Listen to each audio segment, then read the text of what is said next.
Chapter 711. Jessica attempted to explain her stance, but it wasn't convincing in the face of such irrefutable evidence. All she could do was tell Kenneth how much she loved him. However, Kenneth yanked her hand, and, for the first time, there was something similar to resentment in his eyes. Enough talking. Let's go. No matter what kind of person she was, her actions today made her a stranger to him and humiliated him. His sole wish was to leave this place. Even though Jessica was reluctant to go, she could only listen to Kenneth. Although she had gotten enough money from him, who would actually give up on a cash cow? Okay, I'll listen to you. Let's get out of here with Daryl, Jessica said. Ethan looked at her with a cold gaze and crossed his arms. I never said that he could leave. Jessica furiously glared at him. How long do you want him to kneel here? Until I'm satisfied. Even if he dies 1,000 times over, it will never be enough to atone for his deeds. Edmund, send them off. Ethan Miller, let go of my son or I'll call the cops. Jessica yelled out of anger.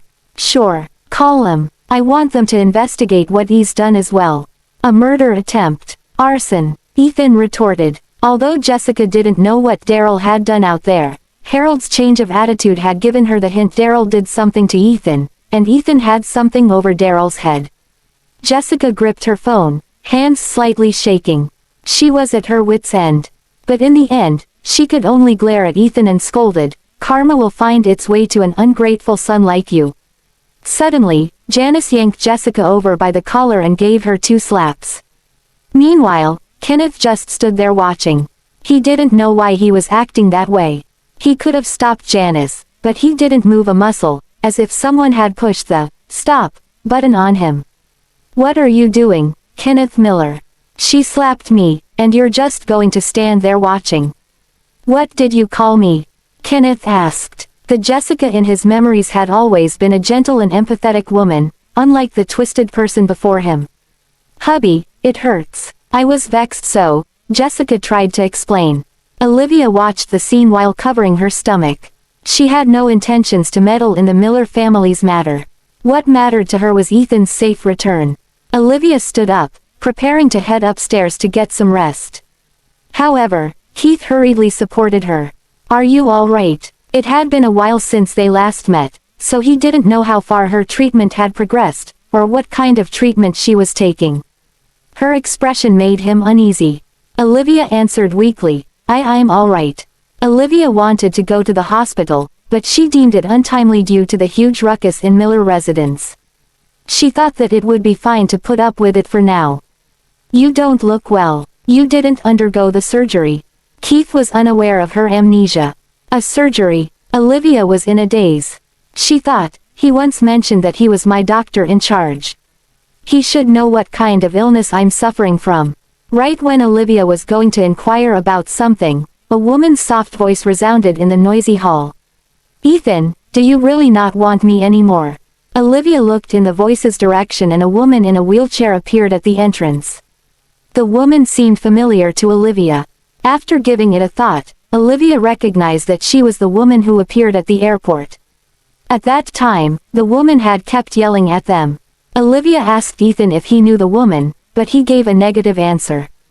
So what was that woman doing here? Chapter 712. Everyone's attention was on the woman at the entrance. Harold's and Janice's expressions changed.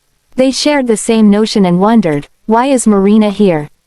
We'd ensured she wouldn't be able to get close to Olivia. Who helped Marina? With his face covered in blood, Daryl let out a triumphant smile at the turn of events. Ethan, it seems like you haven't won either. Ethan frowned. He had been dealing with the mastermind for the past 2 days. He didn't expect this coming from that person. Now that Olivia had seen Marina, it didn't matter if he drove Marina out of there anymore because he couldn't explain the situation. Edmund, send the guests off, Janice said. Being a sensible man, Edmund took action as soon as he received the orders. Miss, we're sorry for the inadequate hospitality. But we're not seeing any guests today. Of course, Marina would not do as he said. Instead, she maneuvered her wheelchair and charged at Ethan. She said, Ethan, you can't do this to me. You promised that you'd marry me. I cried all day while you were away. I know that it was my fault. I won't set Olivia up again. Can we take things back to how it used to be? I seriously can't live without you. The moment she blurted that, Janice and Harold knew that they were doomed. Olivia was suffering from amnesia, but she wasn't stupid. Even Jessica, who had been whining, stopped crying and looked at Marina. Here came the new storm. Ignoring Marina's pestering, Ethan quickly looked over at Olivia. He wasn't sure if he was seeing things, but Olivia's complexion seemed pale to him. She stared at him quietly without any shouting nor crying. However, it was this kind of tranquility that made Ethan lose confidence. At long last, Olivia squeezed out a word, she. Ethan parted his lips, but nothing came out of his mouth. Anything he said would be a lie anyway. And he could neither explain nor lie to Olivia anymore. Marina gazed at Olivia resentfully. You're asking me who I am. Recalling Daryl's words, Olivia had a guess in her mind. Marina Carlton, she asked. Marina was baffled because Olivia appeared weird to her. She questioned back, are you sick? Olivia thought, there's someone named Marina Carlton. Does that mean Ethan had betrayed me before? Olivia shifted her gaze onto Janice while wearing a helpless smile. Mom, even you lied to me. Ethan frantically hurried to Olivia's side. Liv, hear me out. It's not what you think it is. If so, then what is it? Other than her stomach, Olivia could feel her heart aching. She had tolerated it for the whole night, and she wasn't able to stand it for much longer. Just as Ethan was about to explain, a brisk sound could be heard from the entrance. Daddy, Mommy. Olivia shifted her gaze toward the entrance, where there was a 3-year-old kid who resembled Ethan a lot. After not meeting each other for such a long time, Connor could already walk on his own. He scurried over to Marina and Ethan. At that moment, Olivia felt like she was a joke. She thought, so the person who was lying was not Daryl, but the Millers. Suddenly, an image flashed across her mind. It was a snowy day. Olivia and Marina fell into the sea at the same time while Ethan swam toward Marina without looking back. She thought, he betrayed me and had a child with another woman. Suddenly, Olivia coughed up blood and fell onto the floor. Liv. Chapter 713. The first thing Ethan did was run toward Olivia to hold her, preventing her from falling down. However, blood kept oozing out of her mouth. The whole Miller family was sent into a frenzy. They surrounded Olivia and said, call the doctor. Why isn't he here yet? Ethan hugged Olivia's frail body and tried to wipe the blood away from her lips. However, the blood stained his hand and Olivia's white dress. Ethan began to sense that something was off.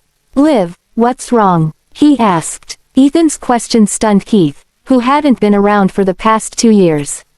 He asked, so, you still don't know what illness she's suffering from until today? Ethan shifted his gaze onto Keith. Illness? What illness? Instead of answering Ethan, Keith helplessly glanced at Olivia. You said that you wouldn't regret making this choice, yet this is the person whom you love with all your heart. Olivia didn't know what kind of past she shared with Ethan, but she was aware that this wasn't what he had told her before. He and the Millers had joined hands to weave a beautiful life for her. Meanwhile, it seemed like Keith knew her past. Olivia wanted to reply to Keith, but the pain made it impossible. Like a vine, it crept and shrouded her other organs. Her whole body hurt. Olivia parted her lips, but she couldn't speak. Instead, she knelt on the floor and coughed up blood again. The pool of blood shocked Marina so much that she didn't dare to speak. Harold and Janice didn't know what was going on either. Ethan didn't dare to touch Olivia. His walls of rationality, which he was always so proud of, crumbled in that moment. He grabbed Keith by the collar. What's happening to her? Keith thought that Ethan genuinely loved Olivia, but the current situation told him otherwise. Keith flashed a mocking smile.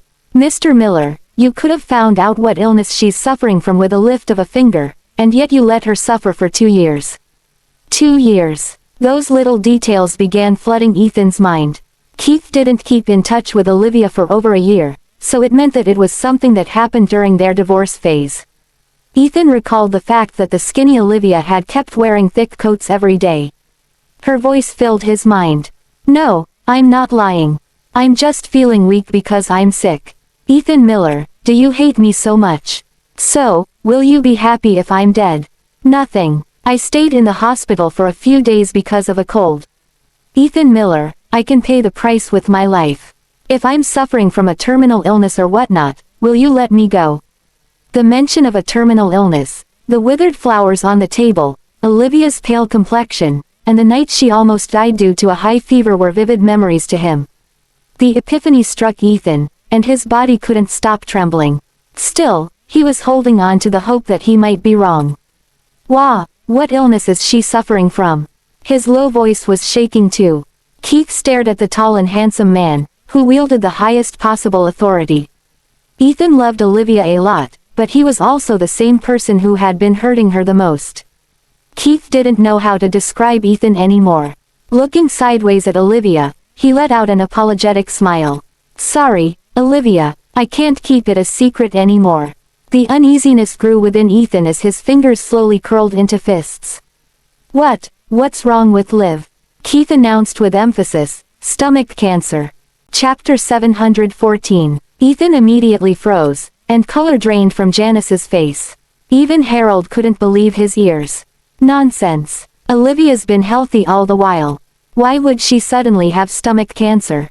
Keith removed Ethan's hands from Olivia. Anger flared in his eyes as he explained, when you were fighting because of a divorce 2 years ago, she already had stage 3 cancer. Look at her. I'm afraid it has already advanced to the last stage. Those last words pulled Ethan back into his senses. Olivia was exhausted from coughing up blood and Ethan quickly carried her up. Without a care in the world, he ran outside. Liv, you're gonna be fine. I'll take you to the hospital right now. You'll be fine, he said. But unbeknownst to them, it was already raining. Raindrops trickled on Olivia's face. She raised her head weakly and looked at the glisten in Ethan's eyes. She wondered if the water droplets were tears or raindrops. But it seemed like nothing mattered anymore. Olivia could feel something invisible sucking her soul away. She had so many things to say, and it suffocated her chest. Ethan was in such a hurry that he almost tripped onto the ground. Anyone could tell how anxious he was because of this. Chris' words kept replaying in Ethan's head. Mr. Miller, M1 doesn't have much effect on ordinary people. Old people, kids, and pregnant women, especially cancer patients, are not allowed to take them. What happens if they take it? He had asked. M1 can erase a person's memories, as well as shut their immune system down. If a cancer patient's immune system is compromised, the cancer cells can't be killed and will spread very quickly. It might even spread within their whole body. It'll be a disastrous situation for the patient. Never in Ethan's wildest imagination had he thought that Olivia was suffering from such an illness. It was no wonder she didn't have any side effects other than gastric pain after regaining her consciousness. Ethan had hurt her sore spot, and he rued his decision. Like a frantic child, he kept apologizing to Olivia. Liv, I'm sorry. I didn't want it to turn out this way. I didn't know. Warm tears fell onto Olivia's face. Although Olivia had a lot of questions in her head, she calmed down after realizing that she was reaching the end of her life. Staring at the raining sky, she softly said, Ethan, I'm so tired. Be it love, resentment or memories, she didn't want to question them anymore. She simply felt that someone was sucking her dry, as though her soul was slowly leaving her body. Liv, I will never let you leave my side. Ethan placed a bloody Olivia into the passenger seat. I'll take you to the hospital right now. Olivia's face was pallid as she caressed Ethan's face. If I can't live long, just let me go. Don't say such words. You'll be fine, Ethan said. But Olivia's fingers slowly slid down his cheek, and she gradually shut her eyes. She was so tired, she needed to rest. Before losing consciousness, Olivia could hear Ethan's anguished scream. But that had nothing to do with her anymore. Olivia didn't have any objective in her life anyway. The only thing that comforted her was the fact that she had had a sweet family and a loving husband. But in the end, it all turned out to be lies. Her wonderful dream was shattered. So what reason did she have to go on living her life? Chapter 715. Olivia was sent to the emergency room. Chris felt his world crumble when he heard about it. The ominous feelings he had had come true. He immediately took the earliest flight from Aldenvine and went over to her. Outside the emergency room, Ethan was there with his shirt covered in Olivia's blood. But he paid it no mind and his eyes slowly turned bloodshot. Brent approached Ethan cautiously. After hesitating, he said, "Mr. Miller, I got someone to go to the hospital Keith used to work at to retrieve Mrs. Miller's medical record." Ethan stood with his hands behind his back and a cold expression on his face. He had been deep in thought until Brent spoke to him. Brent handed him the medical reports. There were two of them. The first report contains the results of the tests done when Mrs. Miller fainted while caring for Mr. Fordham. Keith suspected that she had a tumor in her stomach, so he performed an endoscopy on her and discovered it was stage 3 stomach cancer. The second report was from when you'd asked Chris to give Mrs. Miller a full-body checkup. After looking into it, we discovered the CT scan report had been tampered. The cancer would have shown up on the scan, but someone bribed a doctor and altered the report so we wouldn't notice. Ethan's fingers trembled when he looked at the size of the tumor on the report. He then looked at the date of the report and realized that the examination was done when he was out doing the checkups with Connor. Olivia, who had not been talking to him for 3 months, suddenly called him that day. Her voice over the phone was different from her usual self. She had sounded very fatigued and weak. He could still remember her tone when she said, "Ethan, let's get a divorce." She had found out that she had cancer at that point in time. She was probably terrified. What was he doing then? He went back to a lifeless home with withered flowers in vases. It was clear that something was wrong. Olivia loved life. She wouldn't allow the flowers to wither if she could help it. Why didn't he notice sooner? Why didn't he believe her? Even though she told him repeatedly that she was, Ethan clenched his fingers and slightly crumpled the report in his hands. When Olivia needed him the most, he had hurt her over and over because he wanted revenge. He claimed to love her, but he was always the one who hurt her the most. Keith stood behind Ethan. He could only see Ethan's lowered head, but not his expression. He said softly, "I told her she wasn't in the terminal stage yet. There was still a 50% chance of recovery. But she gave up on treatment. Do you know why?" Ethan knew the reason very well. The pressure she felt was crushing her. He had even hid the truth about his relationship with Marina from her. Both her family's situation and love life were pushing her to the edge.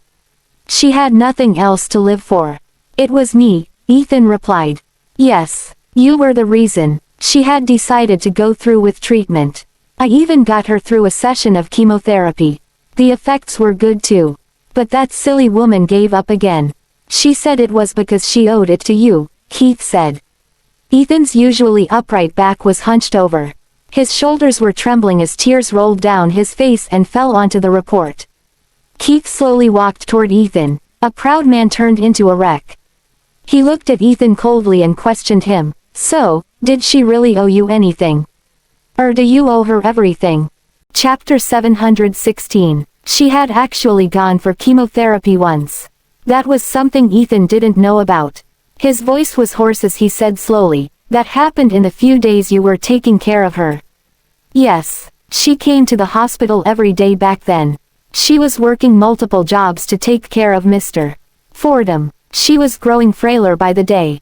And when she was diagnosed with cancer, she didn't even have anyone to sign the authorization for the chemotherapy," Keith replied.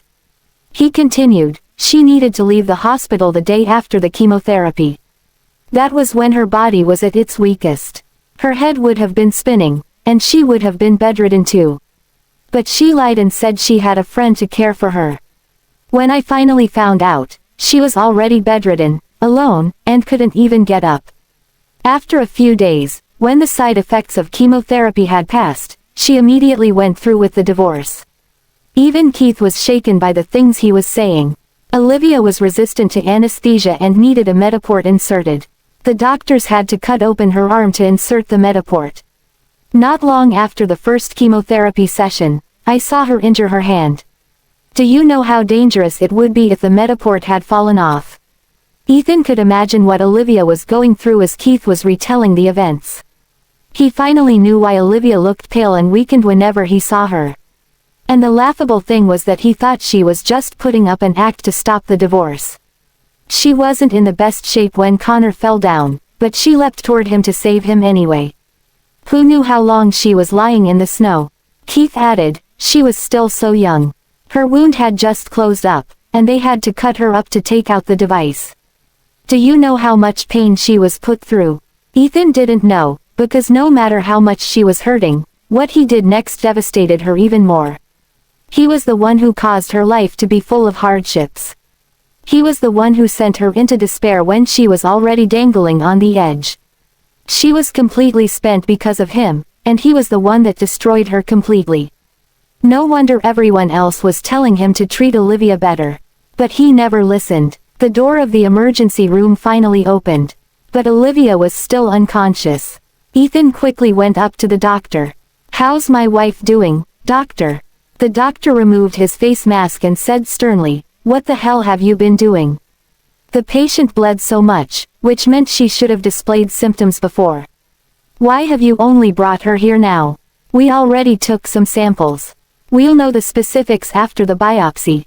Looking at Ethan's pained expression, the doctor added, "Based on my experience, the patient is probably in stage 4. You have to be prepared for the worst." Ethan staggered backward. Brent quickly came up and stopped him from falling over. "Be careful, Mr. Miller." The doctor quickly left. He still needed to perform examinations on Olivia and provide treatment. The cold winter air flowed in and Ethan felt a chill consuming him. He stared blankly at the nurses as they pushed Olivia into the next room for examinations. It was like he was frozen in place. After a while, Ethan raised his head to look at Keith. "There's still hope for stage 4 cancer, right?" Ethan grabbed Keith's hand like his life depended on it. Keith looked at him without a shred of pity, only indifference. He said slowly, "If she had gone through with treatment 2 years ago and recovered over 5 years without any complications, she had a high chance of recovering. But her condition is so much worse now. Most stage 4 patients only have a couple of months to live. In some extreme cases, they would only have a few days." Ethan's lips quivered. "What did you say? A few days?" Keith pulled his hand away. "When it comes to stage 4, the cancer cells would have spread everywhere. There's no point in going through any treatment anymore. It's out of our hands now. No one can save her." Chapter 717. Olivia's test results came out quickly, and it was indeed stage 4 cancer. The worst thing was that it had already spread to her head. There was an early-stage malignant tumor in her head. After a consultation gathering of various oncology experts, the consensus was similar to Keith's opinion. They also advised against treatment. Ethan's gaze was cold. "You haven't even given it a shot. Why would you just give up?" The head of the hospital wiped the sweat on his forehead and said, "Mr. Miller, cancer is unlike any other illness. If it had been discovered earlier, we could just remove it surgically. But Mrs. Miller is already in the terminal stage. You saw how extensive the tumor was. It doesn't meet the requirement for surgical removal. We've also discovered a tumor in her head, where there's a lot of cranial nerves, so surgery is also ill-advised." The head of the hospital noticed Ethan's expression growing colder. He quickly added, "There is also the option of conservative treatment. We can start Mrs. Miller on a round of chemotherapy. But, the side effects are serious. If Mrs. Miller is frail, the chemotherapy would only work against her. There are quite a lot of patients that don't die from the cancer, but instead, they die from the side effects of chemotherapy. Normally, when a patient reaches the terminal stage, their mental and physical state would be terrible. Chemotherapy would be torture to them. The effects aren't that positive either. We would usually advise the family members to stop the treatment." Ethan clasped his hands together and propped his chin up. There was a gravity never before seen in his eyes. No matter what decision he made, it would put Olivia through a lot of pain. But he wasn't ready to just watch as Olivia left him. He remained silent for a few minutes. Then, he raised his head, with the decision already made. Schedule her for chemotherapy as soon as possible. It was an expected outcome. Anyone would try every way possible to stop their loved ones from dying. For those patients who were sent to the ICU, their families knew the costs would be high.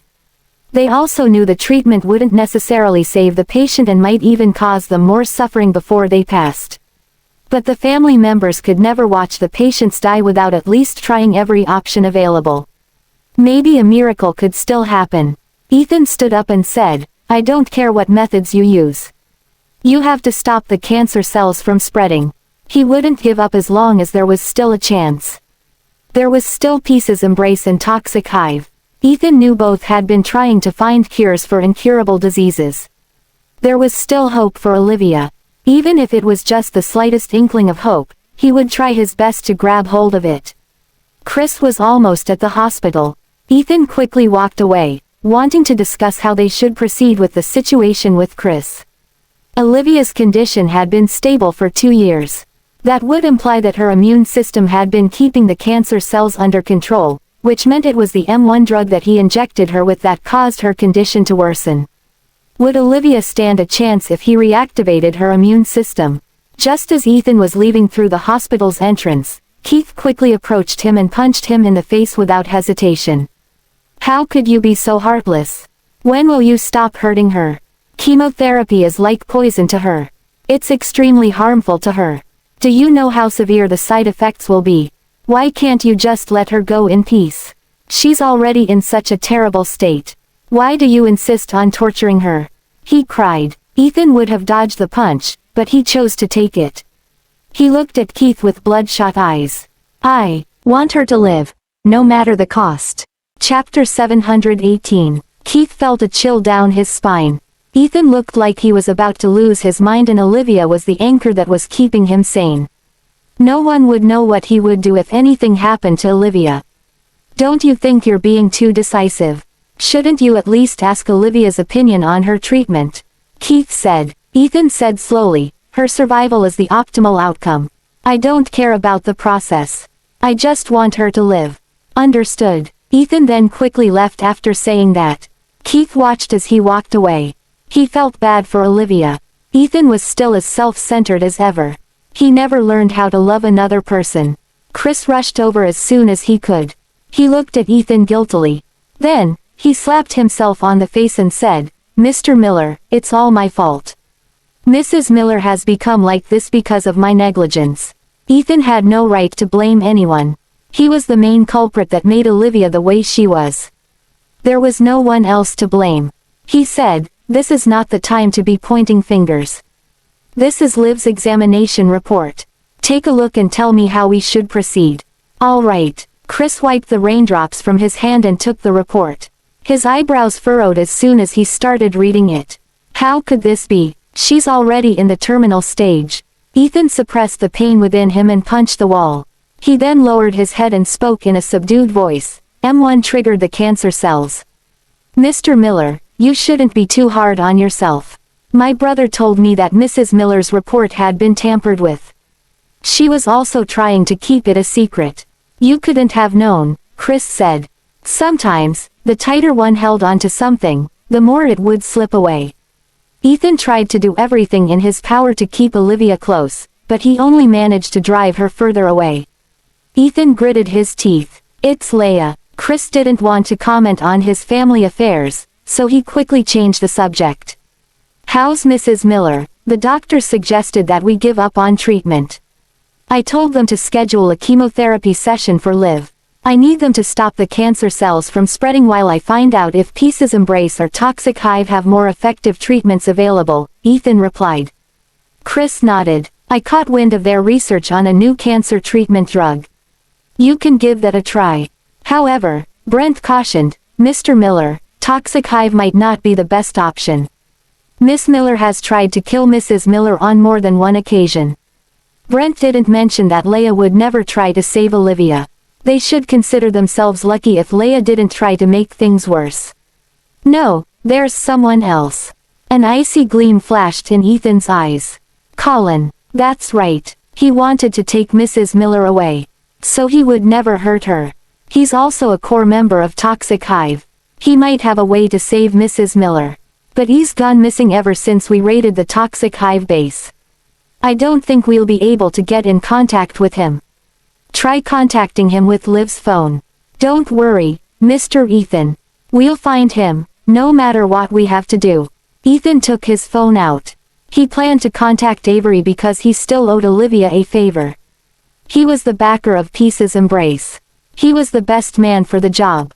He tried calling Avery, but the call didn't go through.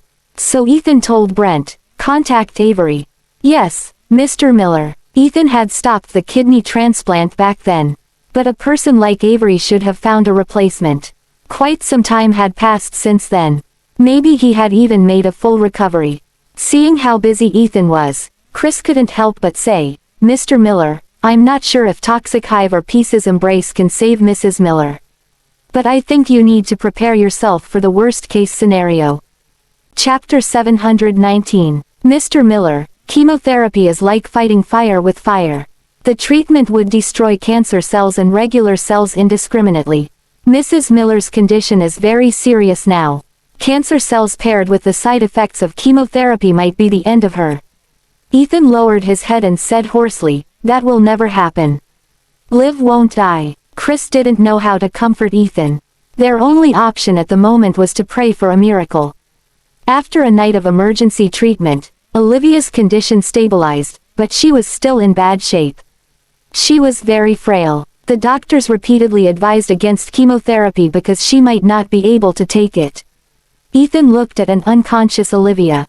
He didn't know what to do, but he had no choice but to hold off on chemotherapy.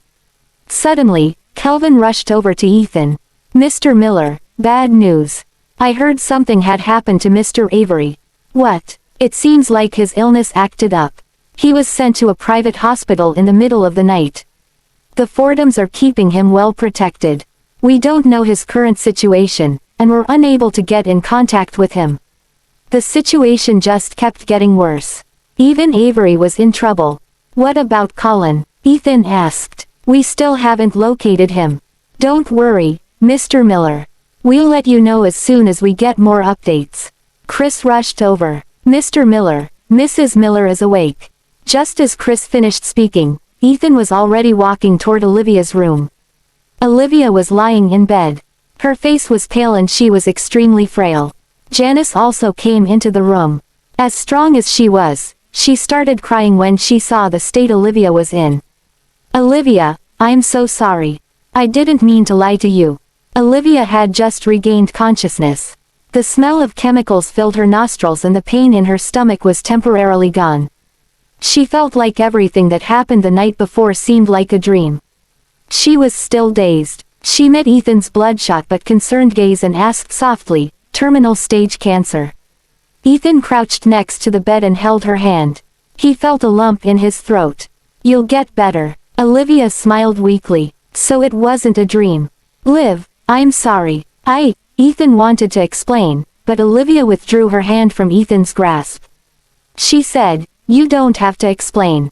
I'm not curious, nor do I want to know. I'm tired." Ethan conspired with the entire family to lie to her. How truthful could his explanation be? Olivia no longer had the energy to discern the truth from the lies. Janice wiped her tears and changed the subject. "That's true. Liv, I'll tell you everything after you get better. I swear, no more lies. You must be hungry. You should eat something." Olivia didn't make a fuss and was very cooperative. Okay, she was indeed hungry. It was probably because she had been feeling too much pain recently. And she dreaded the pain. Ethan quickly brought over the soup he had prepared. Meanwhile, Janice rolled the bed up and placed a pillow behind Olivia's waist. Ethan blew on the soup and made sure the temperature was right before feeding it to Olivia. However, Olivia didn't open her mouth. Ethan asked worriedly, "Do you not want soup? What do you want to eat?" Olivia said calmly, "It's not that I don't want soup. I just don't want you to feed me." She stared into Ethan's eyes filled with worry and said slowly, "I feel disgusted by your presence." Chapter 720. Ethan almost dropped the bowl he was holding. He tried to explain, "Liv, it's not what you think. Marina and we didn't." Olivia cut him off. "What story are you trying to spin this time? Let me just ask you. Who did you save when we both fell into the water?" That was the only memory that came back to her. Thinking about it made Olivia feel a piercing pain in her heart. Ethan knew he couldn't hide the truth anymore since she was able to ask that question. Liv, I had no choice back then, he replied. Olivia said calmly, even if you have some perfectly justifiable reason, you still abandoned your wife to save someone else. I'm sorry, but I can't feel for you. I just feel bad for myself. You were right. These memories should have remained forgotten. Having them as a burden. Ethan didn't know how to explain his actions to such a clear-minded Olivia. No matter what he said, Olivia wouldn't believe him anymore, even if he were telling the truth. In her eyes, he was already a pathological liar. Janice glared at Ethan and took the bowl of soup from him. Liv, ignore him. He's just an obstinate fool. I'll feed you. Eat more so you can recover quickly.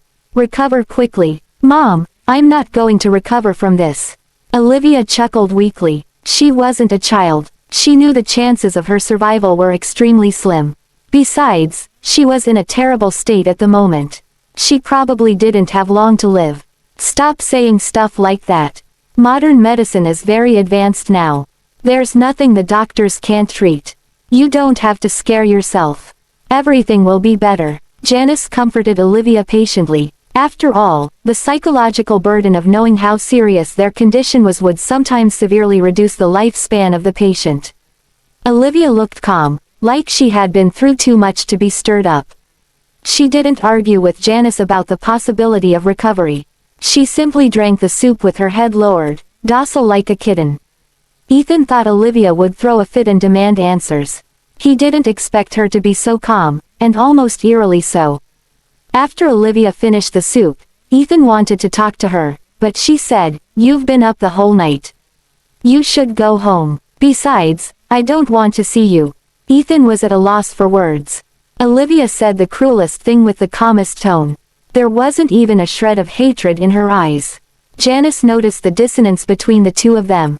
But Olivia needed to remain calm, or it might make her condition worse.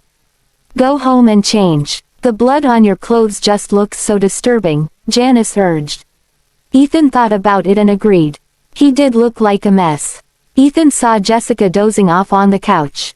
Daryl had also received treatment due to the blood loss because he was forced to kneel on the glass again after regaining consciousness. Daryl had been kneeling for the entire night and his knees were almost completely numb. Seeing that Ethan had returned, Jessica quickly approached him and said, "Ethan, please let Daryl off the hook for now. He's your brother, after all." Ethan, who was still in a bad mood, glared at her. He asked for it. It was unclear if Ethan was talking about himself or Daryl. After all, he was the reason everything had turned out the way it was.